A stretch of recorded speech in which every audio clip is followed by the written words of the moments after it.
Buenos días, compañero. Buenos días, profesor. Nosotros expondremos sobre el puente de Chacao y sus fundaciones. Para comenzar, mi nombre es Tomás Saavedra y mi grupo consiste con...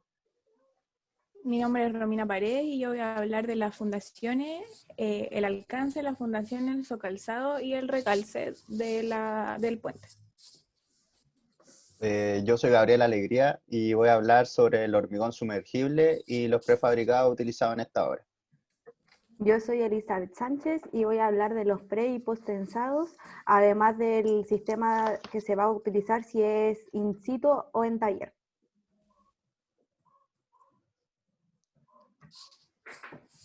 Para comenzar, en este proyecto nos enfocaremos en diversos puntos de la construcción del puente Chacao. Hablaremos de las consideraciones que hay que tener para este tipo de obra, el sistema de hormigón, que es básicamente especificar dónde se usa hormigón.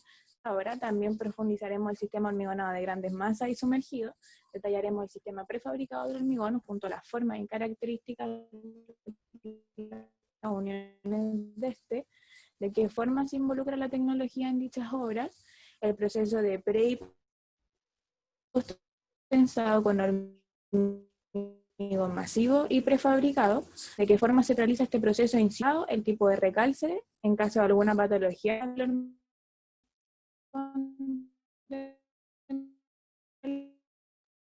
la obra, y por último,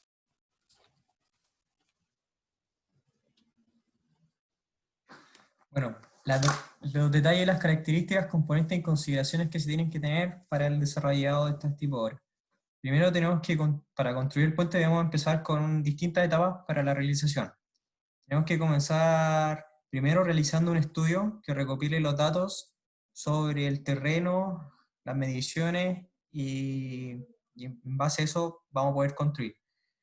Este estudio tiene distintas fases. La primera es la fase topográfica. En este estudiaremos el terreno donde vamos a construir y en base a esto crearemos un mapa y planos en base a las fundaciones y dónde se van a implementar. La fase 2 haremos un estudio geotécnico. Como Chile es un país muy sísmico, tenemos que estudiar el movimiento de la Tierra en los sectores donde se va a construir. La fase 3 se hará un estudio de socavación y un estudio geológico. ¿Qué significa esto? Que se tendrán que realizar estudios donde se pondrán las fundaciones y se realizarán estudios en las zonas de las pilas centrales norte, que estas están más expuestas a las fuentes corrientes. Y en base a esto se hará un estudio de suelo geológico, en el que se realizarán las fundaciones para conocer dónde se realizará la obra. Este estudio permitió saber la pendiente y la arena que se encontraban en el lugar. Los estudios sísmicos. Se instalaron 11 aparatos tecnológicos en distintas partes de la zona para ver cómo se comportaba la Tierra y en base a eso en planificar bien la obra. Los estudios del viento, se estudiaron los vientos que hay en la zona para que la estructura pueda aguantar los vientos que hay en esa zona. Y como en esa zona corre mucho viento, se tuvo que planificar en base a los kilómetros que hay en esa zona. Los estudios marítimos se encargan de estudiar el comportamiento del mar y se realizan mediciones de las corrientes y el oleaje que hay durante las épocas del año. Análisis de sistemas constructivos en base al hormigón. Primero hay que saber cómo va a realizar estas fundaciones en medio del canal. Para realizar estas fundaciones se ocupa una barcaza llamada Yaca. Esta es una estructura, es una plataforma flotante que se posiciona en un punto específico y baja unos gigantescos pilares. Estos llegan hasta el fondo y este permite anclar las naves. Ya está la nave anclada, este movimiento permite elevar la estructura a varios metros sobre el mar y con esta base se empiezan a perforar. Se empiezan a perforar y se realizan las fundaciones al fondo marítimo y construyen los pilares que le darán resistencia al puente. Debido a nuestro trabajo, nosotros nos enfocaremos en las fundaciones. La construcción del puente y su fundación está compuesta por 3 grandes pilas ubicadas en distintos extremos.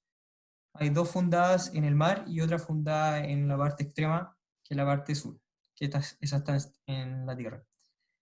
Más adelante mi compañera Romina le explicará en cómo se van a fundar estas, pero para hacer un modo explicativo, la pila central consta de 36 pilotes, que está la norte con 18 y hay una que está en tierra firme. Cada una lleva unas camisas que adentro tienen acero y estas se le echa hormigón. Consideraciones y alcances en características de los sistemas hormigonados en grandes masas. Para poder realizar nuestro hormigonado en los pilotes, para poder introducir el hormigón se necesita ocupar un método en especial. Para este caso, la constructora Hyundai ocupó el sistema TREME, que consta en verter el hormigón por medio de una bombilla, por así decirlo, en las camisas de pilotes que contienen armadura. Al momento de realizar el método, el hormigón es bombeado de forma continua, a través de una tubería, deslizándose hacia el fondo y desplazando el agua e impurezas hacia la superficie. Dicho tubo es colocado por tramos de varias longitudes para su mejor acoplamiento en la profundidad del elemento hormigonal, y está previsto de un embudo en su parte superior. Cabe destacar que cada pilote tiene una longitud de 50 metros y esta se le verte el hormigón. También hay que tener mucho cuidado con el hormigón porque como el hormigón está bien expuesto a temperaturas muy bajas, se le debe categorizar en un sistema y tener las observaciones indicadas.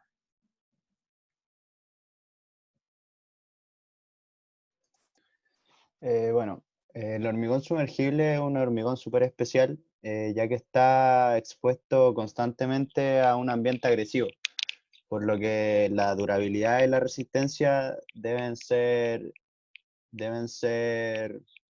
cumplidas a cabalidad según la norma. Como decía, este hormigón está expuesto a un ambiente súper agresivo. La misma agua de mar contiene elementos químicos. Además, la misma presión de estar bajo el nivel del mar hace que sea algo súper agresivo, valga la redundancia. La temperatura del ambiente, como dijo Tomás, los organismos que se le puedan acoplar a la estructura, el movimiento de la marea que se genera y en especial en esta parte de Chacao, que es bastante cambiante durante las épocas del año, y los mismos ondas generadas por los tsunamis y los sismos que ocurren en Chile. Además de sortear los movimientos de arena y grava que son normales dentro de una hora bajo el agua. Además, el hormigón debe estar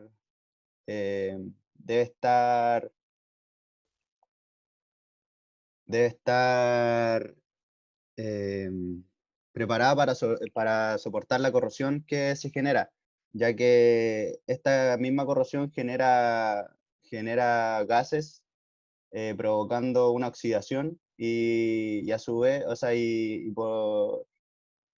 al final provoca la caída de la armadura misma que tiene el hormigón. Hay distintos tipos de hormigón y aquí hay un video para resumirlo.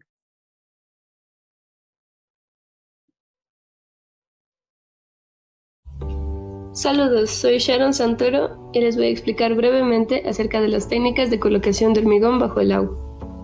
Para este propósito me centraré en 4 de las técnicas más utilizadas y conocidas, que son técnica Tremier, hormigón ensacado, hormigón por talud que avanza y hormigón en cubas. Técnica Tremier. Esta técnica consiste en colocar el hormigón en obra por medio de un tubo, cuyo extremo inferior queda siempre embebido en el hormigón fresco, de modo que el lavado y segregación son sustancialmente prevenidos. Se usan diversos propósitos, entre ellos hormigones sumergidos y estructuras submarinas. Hormigón ensacado. Este método se usa para construir muretes, plataformas bajo el agua o para formar la base de una cimentación. La arista más cargada descansa sobre un murete de hormigón en sacos, transmitiendo los esfuerzos a un fondo de cimentación, descansando el resto sobre un macizo de escoliera. Hormigón portaluz que avanza. Solo es aplicable hasta espesores de agua de 80 centímetros. El hormigón se deposita en A, se incorpora por peso a la masa B, que avanza con un talud C. Se debe realizar en marea alta, pues debe estar el mar en calma. Hormigón en cubas. Se aplica en profundidades de agua superiores a 80 centímetros. El hormigón atraviesa la capa del agua en una cuba perfectamente estanca, que se hace bajar lentamente mediante el cabestrante o grúa, hasta llegar al macizo a hormigonar. Gracias por su... Como pudimos ver, hay 4 tipos de hormigón que son los más utilizados, y en específico en esta obra se aplicó el hormigón Tremier, que es el que acaba de explicar Tomás anteriormente. El transporte del hormigón sumergible debe tener un cuidado bastante especial, ya que la fase de hormigonado no debe ser interrumpida de ninguna manera. Es por esto que en el trayecto del puente se crearon 3 plantas, y en específico hay una que está al lado de la torre central, que es la que está en Roca Molino. En esta planta hay 2 plantas mezcladoras para así generar más autonomía en los procesos de hormigonado. También esta misma planta cuenta con cintas transportadoras móviles, que son para sortear las mareas que se generan, durante el día van cambiando demasiado. Entonces, con esta cinta transportadora móvil se pueden sortear esos problemas. Los elementos prefabricados en este puente tiene bastantes ventajas, como son la mayor calidad y la resistencia que se requiere al estar hecho en fábricas como laboratorios. Prácticamente la resistencia y la durabilidad son características que cumplen a cabalidad con la norma. Los tiempos de entrega son mucho menores en cuanto a hacerlo en la misma obra, y además se ahorra material. El problema que se ve en estos tiempos son los métodos de transporte, que suelen ser bastante complejos, y la logística que se tiene que emplear también es bastante compleja. Al ser piezas demasiado grandes, se dificulta mucho el transporte de estas mismas piezas.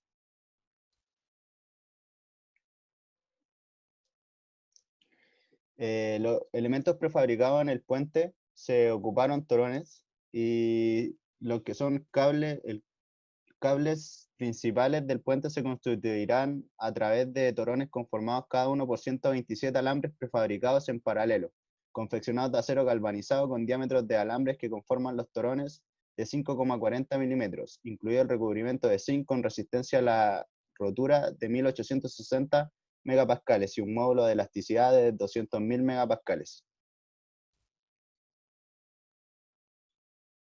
Las obras pueden ser de hormigón pre y o posttensado. Va a depender de la estructura en sí. El posttensado es aquel que se somete a compresión con armaduras de cable o barras de acero en su interior, las cuales se pueden tensar cuando el hormigón haya completado al menos el 70% del fraguado. Es decir, cuando el hormigón haya adquirido consistencia sólida. Este proceso se hace a través de unos gatos hidráulicos, como se puede ver en la imagen de la mano a mano izquierda. En cambio, el pretensado es lo contrario. Este se tensa antes de que ocurra su fraguado y consiste en introducirle fuerzas artificiales. Se utiliza para el comportamiento elástico del hormigón o para aumentar la resistencia de este elemento. Controla la deformación y fisuración de la estructura. El posttensado se suele hacer en la misma obra, es decir, en proceso in situ. En cambio, el pretensado suele ser prefabricado en un taller.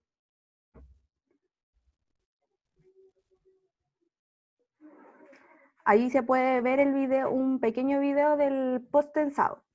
Y al lado derecho se puede ver una imagen de un hormigón pretensado. En el puente de Chacao se utiliza pre y post tensado. En los vanos del acceso sur del tablero mantienen la misma geometría hasta las barreras laterales, pero estas cuentan con hormigón armado y consideran un post tensado longitudinal a los 140 metros y otro transversal en la ala superior. En este caso los vanos son prefabricados, pero al ser post-tensado en la obra misma tiene un proceso in situ. También tenemos las columnas de la pila norte y sur, las cuales se encuentran separadas y armadas en un punto inferior, y en su coronamiento por travesaños huecos y paredes de 50 centímetros de espesor.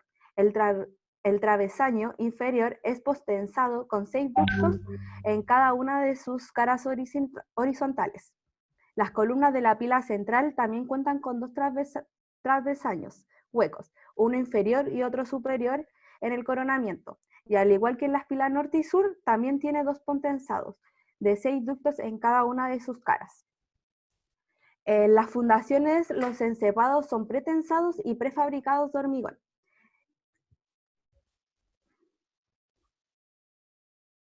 El proceso que se usa aquí es también encontramos el proceso de pretensado en los macizos de anclaje. Este macizo cuenta con 2 cámaras de anclaje, una en cada cable principal. Para llevarlo a cabo se debe hacer un foso en el terreno, para posteriormente instalar los moldes para los trabajos de hormigón, seguido por la colocación de esfuerzo y concreto. Se colocan 2 barras, una para los cables principales y una barra ya prensada para el macizo de anclaje. Esta barra es fabricada en un taller. Para lograr el proceso in situ se tuvo que montar una planta de hormigonado marina en medio del canal Chacao, como ya me habían mencionado mis otros compañeros, mismo lugar donde se colocaría la pila central. Esta planta fue construida con una plataforma especial. En esta se fabrica el hormigón a utilizar, está diseñada específicamente para este trabajo. También se hizo, ya que el trabajo del hormigonado tiene que contar con un proceso constante, el cual no se puede detener.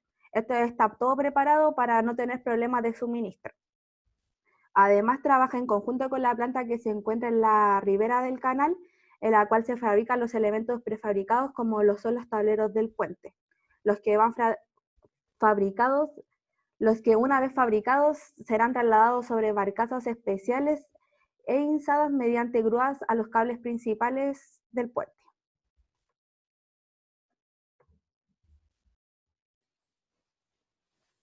El puente está conformado por 3 pilas: la pila norte, la sur y la central. La pila central y norte son fundaciones sumergidas, compuestas por pilotes preexcavados. La pila sur se asienta en tierra firme. La pila central tiene 36 pilotes exactamente, construidos sobre una roca remolino en una plataforma flotante, como mencionaron mis compañeros. Estos 36 pilotes están distribuidos en 4 patas de la pila, 2 adelante y 2 atrás, teniendo cada uno 9 pilotes. La fundación de la pila norte sigue el mismo sistema constructivo de la pila central. Se instalarán 18 pilotes de 2,5 metros de diámetro para soportar la estructura, y 9 pilotes en cada pata de la pila. La fundación de la pila sur se encontrará en tierra firme y será construida directamente sobre la tierra. Después de la preparación del fondo del área excavada, se instalarán 2 moldes para los trabajos de hormigón, seguidos de la colocación de refuerzos de acero y concreto. El relleno alrededor de la fundación completará la construcción de la fundación de la pila sur. El sistema de socalzado a utilizar debiese ir con talud en los cimientos, para evitar, en caso de fallas del hormigón, que los pilares se asienten en el mismo cimiento. La construcción del talud evita este asentamiento y le da más firmeza, pero habiendo hormigón armado y bien calculado el peso vertical, longitudinal y todas las estructuras de fierro, las fracturas no serían de peligro. Por eso va lo del anclaje. El asiento de la cimentación puede deberse a una o varias causas relacionadas. Las principales son desecación del terreno, circulación de agua, alteración del nivel freático, vibraciones cercanas, etc. La consolidación de la cimentación y del terreno es de vital importancia para solucionar definitivamente los casos de asientos estructurales que producen las grietas y fisuras.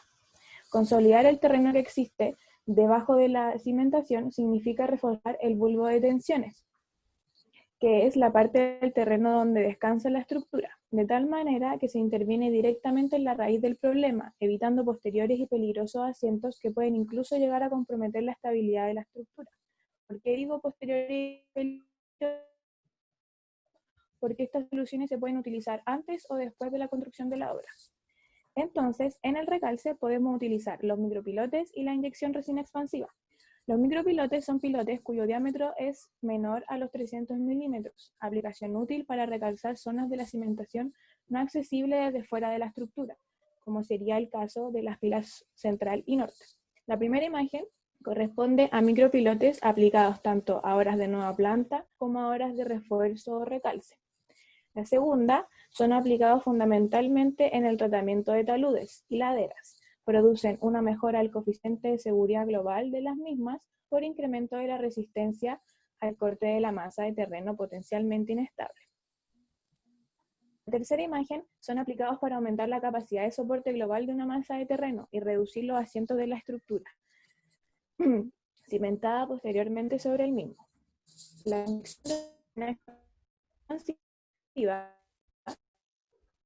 se aplica bajo el plano de cimento con una estructura cerrada y compacta de gran resistencia. Para utilizar esta técnica es preciso proceder con extremo cuidado en las investigaciones previas sobre la viabilidad de la intervención, ya que se aplica solo cuando es necesario consolidar la zona de distribución de las tensiones verticales procedente del peso de la estructura. En el resto de los casos se emplea esta tecnología y junto con los micropilotes a presión que permiten alcanzar estratos más profundos y resistentes.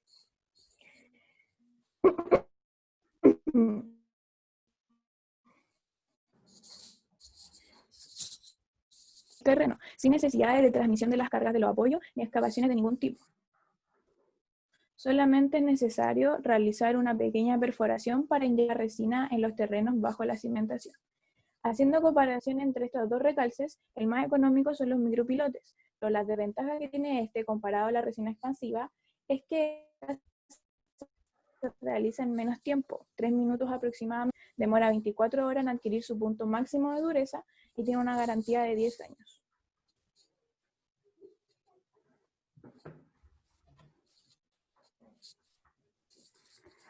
Bueno, en resumen, tenemos que esta obra es uno de los desafíos más grandes que Chile ha tomado en cuenta en cuanto a su ingeniería y terreno, además de ser uno de los puentes más grandes de Sudamérica, por lo que es una obra histórica. Para su construcción se necesitó un estudio del terreno para posteriormente proceder a su construcción, que comprendió en 8 fases y la incorporación de diversas técnicas constructivas. Esta obra trae consigo varios beneficios, como es la conectividad y la calidad de vida de los chilotes. En tema de conectividad, este logrará disminuir el tiempo del trayecto desde el continente a la isla de Chiloé, hasta la isla de Chiloé. Antes, en un trayecto que uno se demoraba 30 minutos por medio de transbordador, ahora lo podrá hacer en solo 3 minutos. Muchas gracias.